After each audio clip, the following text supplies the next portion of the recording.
Hello everybody and welcome to Mount MoGraph. My name is Matt and today in Summit 3 we're going to be making a low poly scene, low poly mountains, low poly trees, and a low poly road through the mountains. The whole low poly artwork style seems to be very popular these days, so I was messing around with it and I came up with some cool techniques that I thought I would go over with everybody. So go ahead and open up Cinema 4D. It doesn't really matter which version you have. I think this is compatible all the way down to R12. And we are going to create a shortcut for something we're going to be using very often through this summit. It's called PSR Update. So just right click anywhere, go to Customize Palettes. In your filter, type in PSR and drag your Reset PSR button just anywhere in your toolbar. I'm going to put it there, and this is going to be very helpful down the road. So let's go into our primitives and create a plane that looks like a good size. Just kind of zoom around the scene, see if you like everything that's going on with it, and make it editable by pressing C on your keyboard. Next, go into your live selection tool, go into your options, select your polygons, go into your options, go to soft selection, and go into your top view. Next, on your top view, what we're going to be doing is creating the hills of our scene. Like, this is going to be our grass section. So wherever you select your mouse, the orange is going to be one of the areas we're going to lift up to create the hills. So just make, holding shift, just make some random orange spots onto your plane, and this is going to turn into rolling hills that we will then put a road over, and also trees. So that looks pretty good to me. Go ahead and go back to your perspective view by pressing the shortcut F1 on your keyboard, and as you can see, we have some sections that are highlighted in yellow, and just when we lift those up, it's actually not working how I expected, but that is fine. The most yellow highlight is going to be the section that lifts up the most, and I guess my soft selection wasn't set properly, but an easy fix for that is just in perspective view, just highlight some sections and lift them up, and just kind of create your own little hills. This is actually almost better because we can really see what we're doing. So I'm just going to go ahead and do this real quick. Do whatever you feel like you'd like to. And as you can see, if you saw the picture in the beginning, this is going to be like a very large, well, I guess I'd say it's a tiny scale in comparison.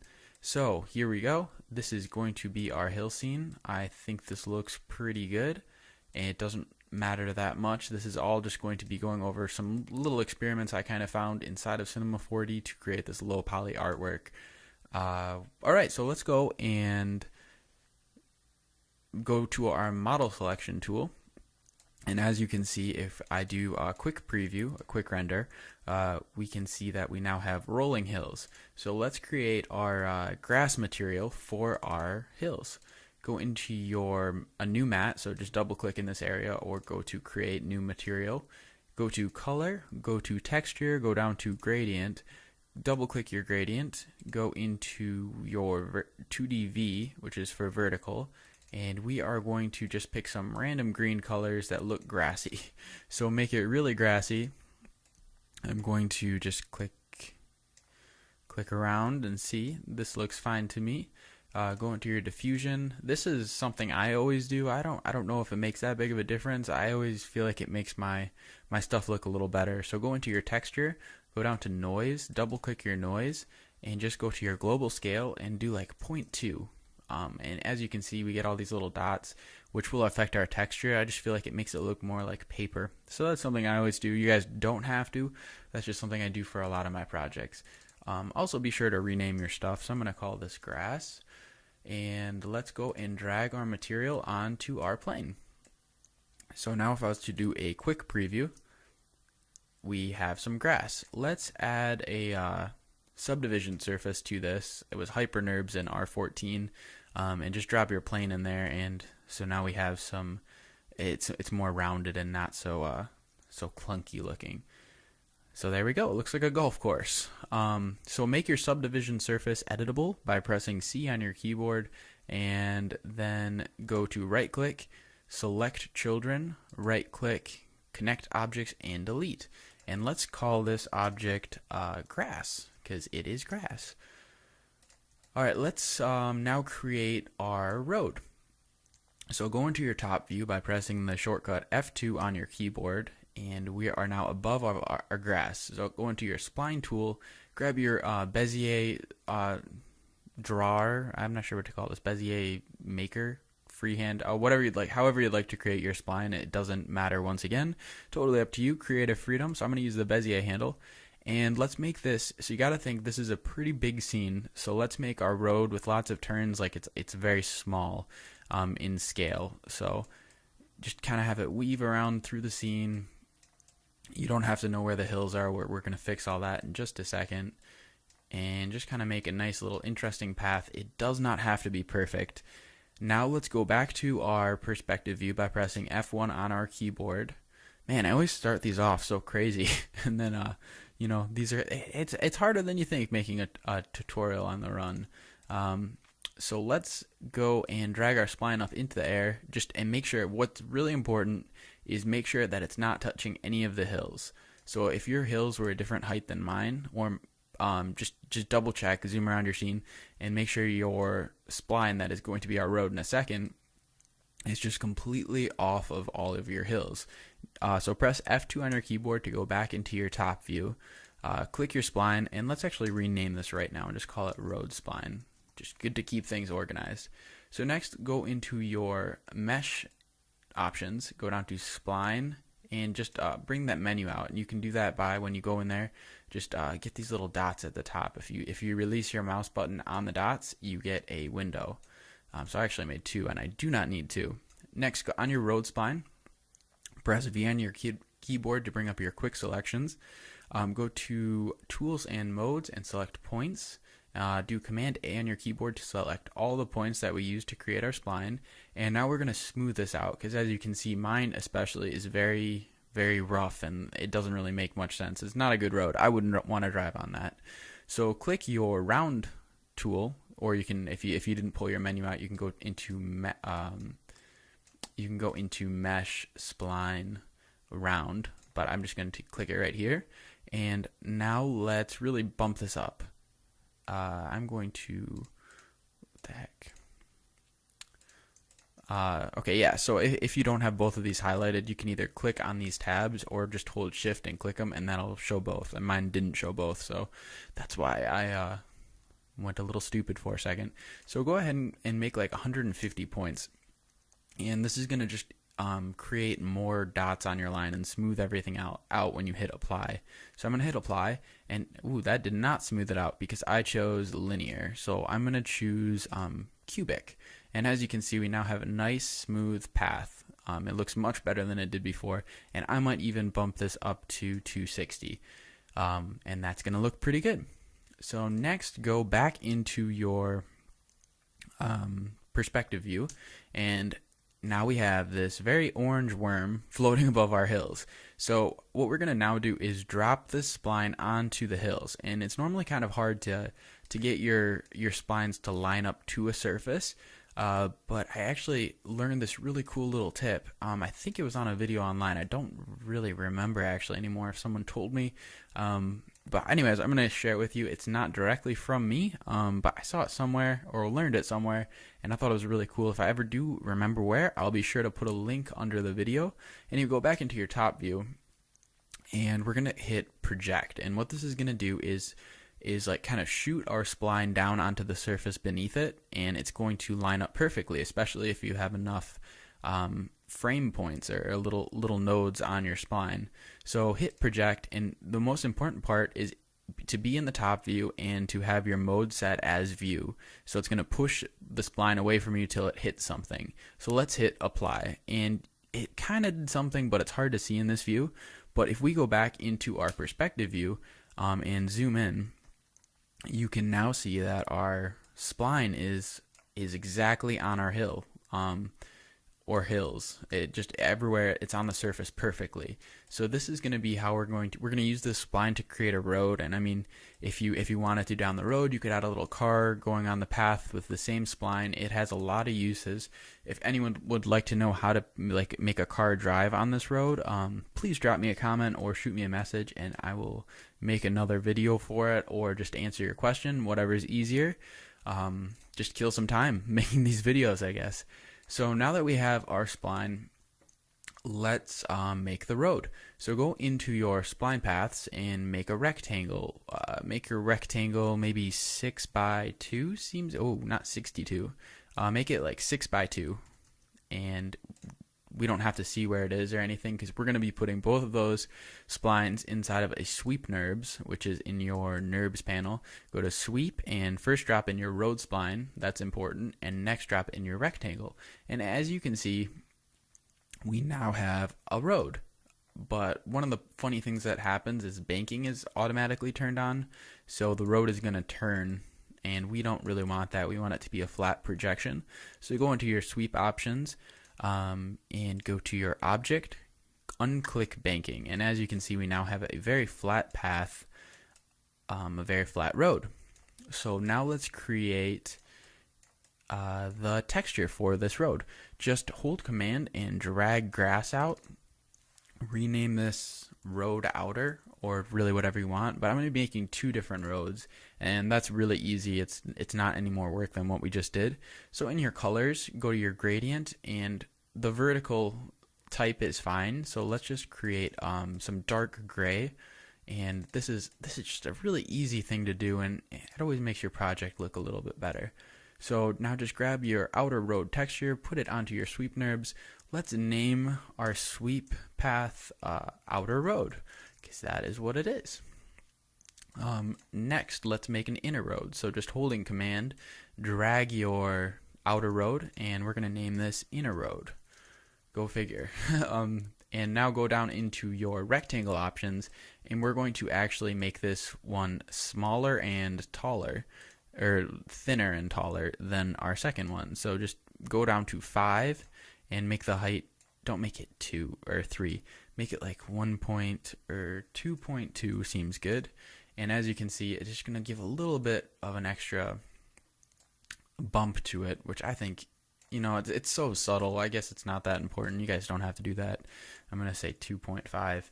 And this kind of just aids that whole cartoony style. And one of the very most important things in this tutorial is going to be deleting the Phong tabs on other objects, but on these 2, the road and the plane itself, we want those to be very smooth, so we're going to keep our tags on. So now in our scene, let's go and create an inner road material by holding command and dragging out our road, and just change your gradient to lighter gray, which is very easy, of course. Just double click and select some lighter colors and drop that onto your inner road and delete your old material. So now if I'm going to hit Command R to do a quick render, and here is what our scene is looking like. It's going to look a lot better in just maybe like another 5 to 10 minutes. We're going to have something that looks really, really cool. So just hang in there with me. Okay, so next go into your top view by pressing F2 on your keyboard. Go and click your live selection tool. Go down to soft selection, make sure all your settings are on, your radius, your soft selection. Let's see how much. Okay, so select your grass layer or your plane layer. Go to the polygonal selection tool, and as you can see, it's almost like we're drawing or painting or something. But let's actually make our live selection tool have a larger radius. So go into your options and bump your radius up. And now we're just going to draw everywhere pretty much around the road, and we are going to be placing trees all over that with another cool little tip. So just start drawing. Doesn't have to be perfect, doesn't have to be like right by the road. Basically just get most of the map, you know, like you can miss some spots, make it natural. I don't know, do your thing. And holding shift, if you like want to keep that selection and also draw on the other side of the road, just hold shift when you're drawing, and it'll save that selection. Okay, So now that I have this orange-blue design, we're all set. I'm just kidding. That really is not funny. So let's go to simulate. Man, I'm laughing at my own jokes. This is sad. Go down to the simulate menu bar, hair objects, add hair. And immediately we have craziness happening on our screen. What have we just done? Well, we put hair objects all over our selection, and we do not want that. That's a little crazy. So go down into your hair object should be selected. If it's not, click your hair, go down to your guides, roots, and change your count down to 100 just so it's not so intense and you can actually see what we're doing. And what we're going to be doing is adding instances to our hair of trees, and that's going to be how we're going to make our scene. So first, let's turn our length down and just try to make it look like, okay, so if we're going to pretend that these are trees, just give them a height that seems realistic for this environment. And I would say maybe like 10 seems good for mine. Okay, so in your object panel, or your primitives panel, let's make a pyramid. And this is, and press T on your keyboard to bring up your scale, and we are going to make a pine tree. So this is very, very easy. It's going to be 4 primitive objects, and we're just going to scale them down like this. And literally, you can hold command to duplicate an object.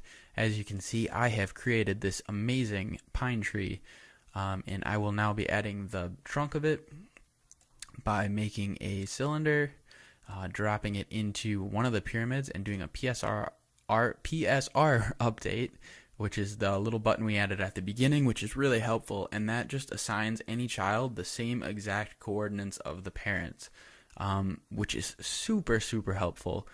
And I definitely recommend putting that button permanently somewhere on your panel. Anyway, just get the trunk somewhere on the tree. We're going to go through this hopefully kind of quick, so it doesn't have to be perfect. Let's grab our grass material and holding command drag that out, and this is going to be our tree material. So call it tree, obviously. Go to color. Let's make this actually do 2DU is what we want. We're just going to make it a little different, and let's add 3 colors. So clicking anywhere on your gradient will create a new little tab, and we can add another color and just a little bit more color variation in there, which would be great because we are creating a pine tree, obviously. So now just drag your colors onto your pine trees, get your cylinder out of the pyramid. It's no longer a child. Drag your tree object out, call this trunk, and let's make this a brown gradient. So clicking your middle one that we added for the last tree, just click delete if you do not want it, or if you would like that extra color definition, keep it in there. Go down and just create some brown colors. That's fine. And next, and actually change this back to vertical. And now drag your trunk trees onto your cylinder. And now the most important part is to delete your Phong tags.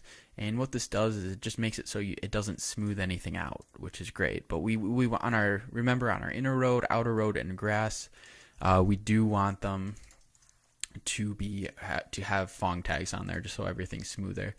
So I just grouped my inner and outer road inside of a null object, which is just the shortcut Alt-G on your keyboard when you have your object selected, which I will be using once again for this tree. So I'm going to hold Alt-G, and as you can see, it's placed inside of a null object. I'm going to call this object tree, and I'm going to right-click and go select children, press C on my keyboard to make them all editable, go select children, and right click and go to connect objects and delete. And this step is very important because in order to use an instance of something, it has to be one entire object for our hair.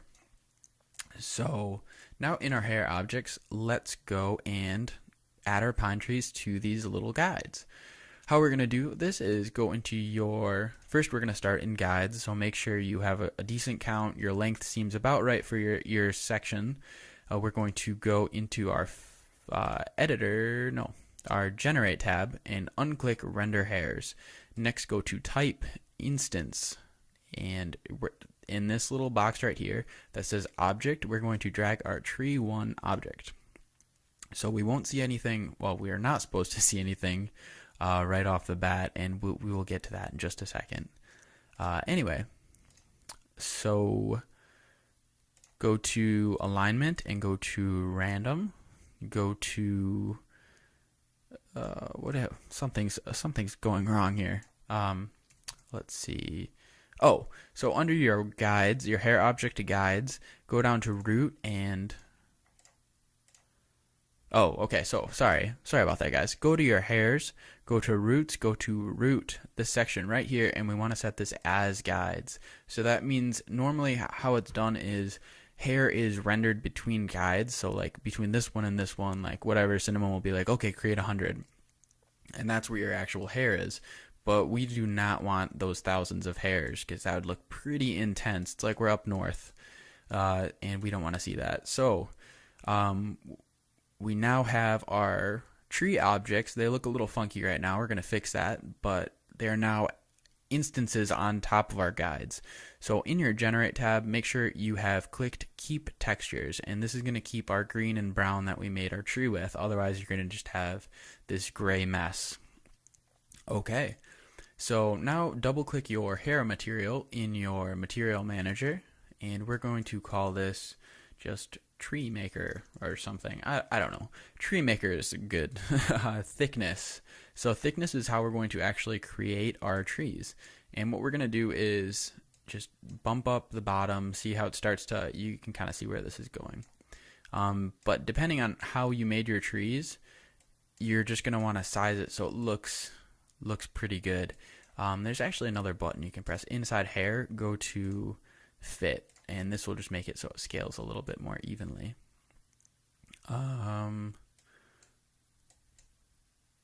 Okay, those trees look pretty good, and I'm going to just make my variation 8.7 just so some of the trees look different and they're not all the same. Okay, so let's make some more trees too. Also, I'm going to go into this instance. We don't want a floating tree above our scene. That's going to look crazy. So just on your little stoplights, I'm still not sure what to call this. Hold Alt on your keyboard and double click, and they should both turn red, so we will not see that in our render or in our editor, and that is what we want. So in your hair, rename that trees, and go down into your guides. Your guide, instead of like normal, your hair count would be how you change how much of the hair object is on your scene, but since we're using our guides as the instance makers, we're going to want to turn that count up. So first turn it down to 0, and now turn it up. And as you can see, we're putting trees all over our scene.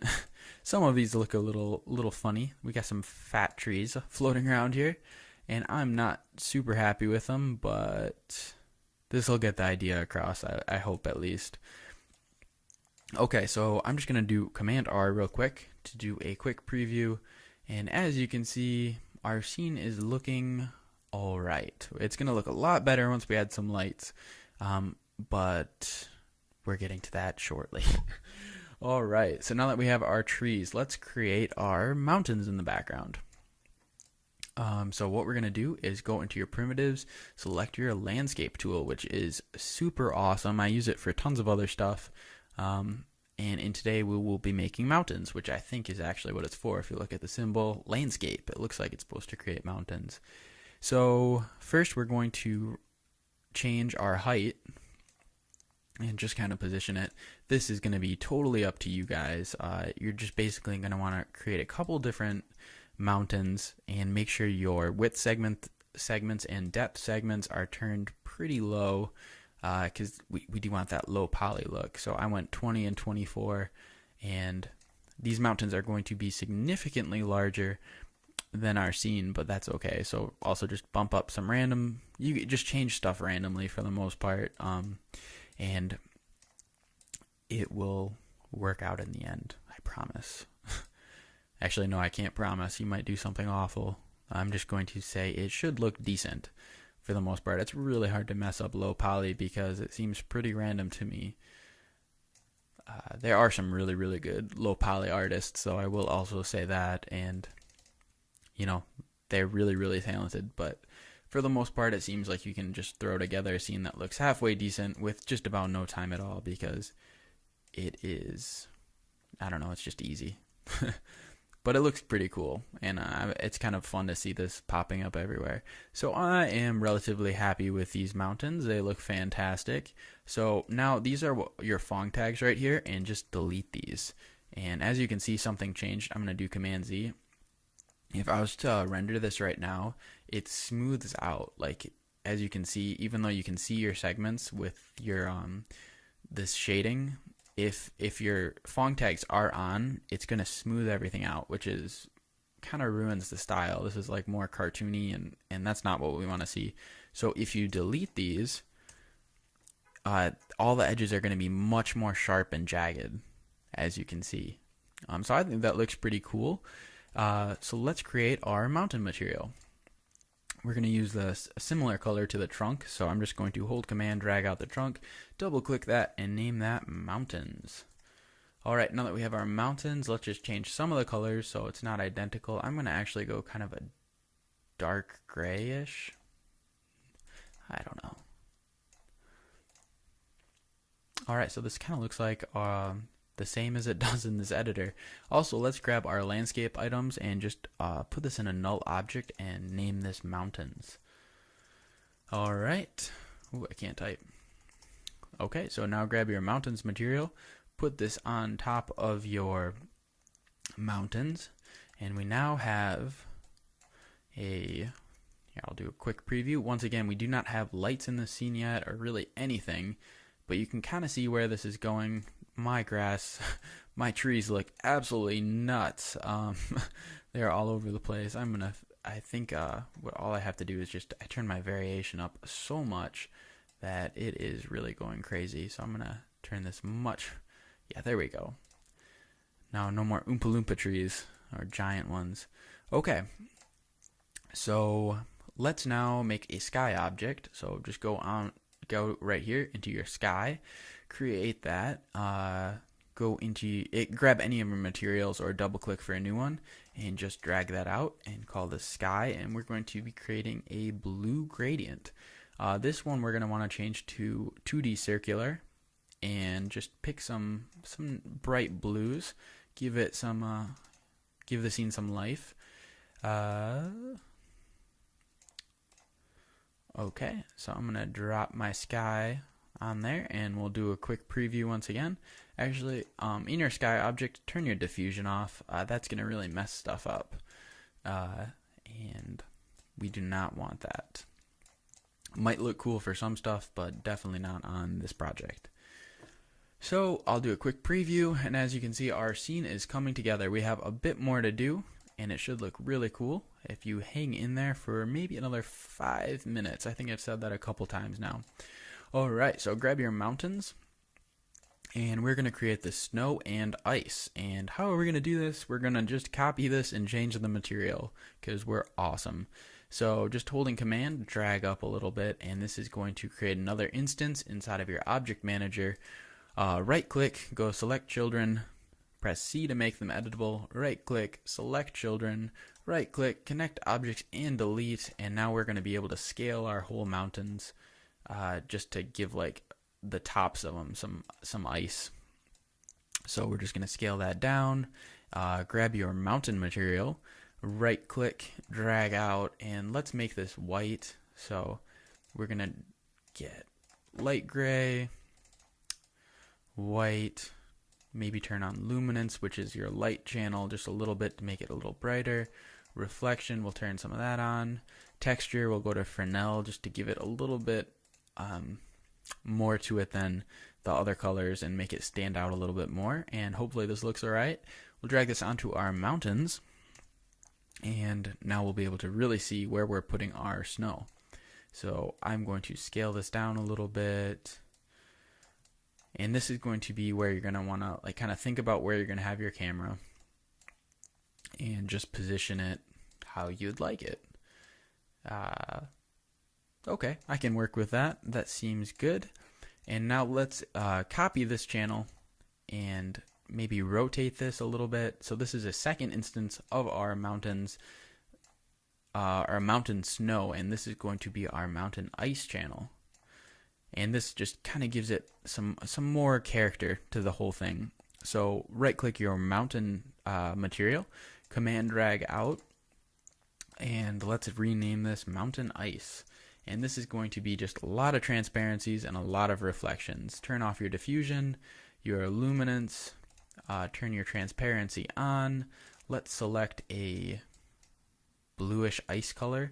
For that, turn your refraction to 1.33, which is the refraction rate of glass. Turn your reflection maybe up a little bit, mix strength up. Actually, let's turn our color back on. Yeah, and let's just see how this looks. I was just kind of guessing, so this might look like trash. Alright, so now drag your ice onto your new mountain channel. It's going to be transparent. I have a feeling this is going to look bad, and we will just check this out, and we'll be adding lights very shortly. So let's see.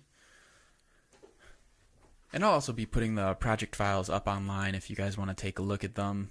This is pretty straightforward, but it kind of, this looks a little magical. Perhaps this is too much. Let's turn our transparency so it's not so high. That was a little crazy. Turn our reflection down a little bit, and maybe just position this a little better. I think it was kind of random, I'll admit it. Okay, so that's actually a horrible view to be in. I have no idea what I'm changing. So I'm just gonna rotate this around. And this is all, once again, it's up just like your preference. Like if you see something you like more than what I'm doing, obviously yours probably won't look the same, but this is just to give you an idea of how you can do some cool stuff. And especially kind of an introduction to low poly is what I should have called this summit. Alright, so we are going to just keep it like this. I'll put up a better project file online. As you can see, we have these giant mountains in this tiny little scene that we could put a car driving through if we wanted. Let's add some volumetric light behind our mountains to kind of make everything pop. So just click your light button, and we're just going to drag this roughly behind our mountain. So just pan around your scene a little bit, bring it up so it's near the top, and this is also going to make all your ice layers just like go look really cool. You'll get some cool reflections if you set it up right. I can't guarantee I'll get that on this one because I didn't spend very much time on it. But yeah, so in your light channel, make sure that's selected. Under your visible light selection, go to volumetric, and you'll see this is kind of like the fall off. And also make this ambient illumination, so everything gets the same amount of light and there's not like necessarily a fall off. All right, so I think in the little let's see, in this low poly scene I showed you guys, I created these little overhead passes, which are kind of unnecessary. They don't really add much to the scene. And now I think we're pretty much done. It looks relatively similar. Just kind of move your camera around to where you're happy with it. If anyone has questions on how to make those little overhead passes, they were just kind of like an extra element in the scene just to kind of give it something. But I mean, yeah, without like billboards or something on the side of the road, this is who's driving through this? I don't know. Just towards the mountain, towards Mordor. All right, so actually, I'm gonna use some of my favorite little things. I'm not sure. Yeah, so I love the light kit from Grayscale Gorilla. I'll put a link down below, but it just makes everything look great pretty much immediately. So, well, I can't actually say that. It makes stuff look a lot better. And it's just an easy way to put some decent light in your scene, and you can really tweak it if you need to. So I'm going to use that tool. You can also just throw regular lights in. But yeah, so just real quick, just to give you guys an idea, I will mess around with this. All right, so let's see how this looks. So I'm going to just render it, and you should get an idea. I think this should look all right.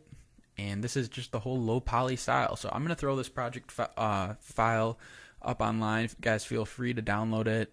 If you have any questions, I'd be happy to answer. And I really do kind of like this low poly style. Oh, actually, I got to turn this daylight seen by camera.